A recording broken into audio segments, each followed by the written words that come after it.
Hello, तर मी आज तुमच्यासोबत एक झटपट आणि चमचमीत अशी रेसिपी शेअर करणार आहे। कैरीचा सीझन चालू आहे, चला म्हटलं तुमच्यासोबत ही रेसिपी शेअर करू। तर इथं मी एक कैरी घेतलेली, तर मी अर्धी कापून घेते कारण मला दोघींसाठीच हे बनवायचं होतं। तर कैरी घेतली, कैरी छान धुवून चिरून घेतली आणि त्यानंतर मी इथं कैरी किसून घेते।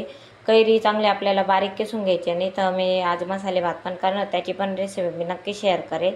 तर कैरी छान आपल्याला बारीक किसून घ्यायची, त्यानंतर त्याच्यामध्ये एक चमचा त्याच्यावर गूळ किसून घ्यायचं आहे आपल्याला आणि त्यात तुम्हाला जसं लागेल तसं गोड आंबट तुम्ही करू शकता। गूळ किसून घ्यायचा, त्याच्या एक चमचा लाल तिखट टाकायचं आहे, थोडीशी हळद टाकायची आहे, चवीनुसार मीठ टाकून घ्यायचं आहे, त्याच्यात तडका द्यायचा आहे। त्याच्यासाठी थोडंसं तेल टाकायचं आहे आणि तेल गरम झाल्यानंतर मोहरी टाकायची आणि थोडासा आपल्याला हिंग टाकायचा आहे आणि हिंग मोहरीची फोडणी आपल्याला त्याच्यावर टाकत तर आपला इथं चटपटीत असा कैरीचा तक्कू रेडी आहे। खूप छान लागतो, तुम्ही कशासोबत पण खाऊ शकता। तर इथं मी मस्त मसाले भातासोबत आवड